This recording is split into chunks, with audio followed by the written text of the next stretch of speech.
dalka Turkiga mana jirto wax isbedel ah dagaal xoogan ayaa ka socday saakadan magaalada xuduudda Suuriya ee Ras al-Ain iyadoo ciidamada Turkigu ay garaacayaan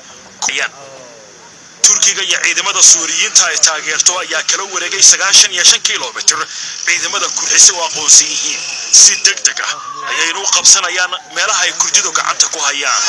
Kurdida ayaa dhankooda taageero weydiistay dawladda madaxweyne Asad iyagoo u ogolaaday ciidamadoodu inay ku soo laabtaan magaalooyinka ay 7 sano ka hor ka qabsadeen waa isku tanaasul ama waa xasuuq ayuu yiri taliyaha ciidamada Kurdida dib ugu soo gorashada ayaa u ogolaatay qaar ka mid ah dagaalyahanada IS ee ay Kurdida ilaalinayeen inay goostaan waa kan xabsigii lagu hayay oo cidla ah Kurdida ayaa hadda u haysta walwal kale oo hor leh Turkiga quddiis waxa ku socota dhaleecayn caalami ah Britain ayaa joojisay ruqsad hubka loogu dhifay Mareykanka ayaa isna cunuqabateena ku soo rogay wasiirada Turkiga isla markaasna cashuur saaray birta Turkiga iyadoo ay taasi jirto dagaalyahanada Kurdida iyo shacab ayaa dhimanaya in ka badan 10,000 oo Kurdiyiin ayaa ku dhintay dagaalkii IS waxayna leeyihiin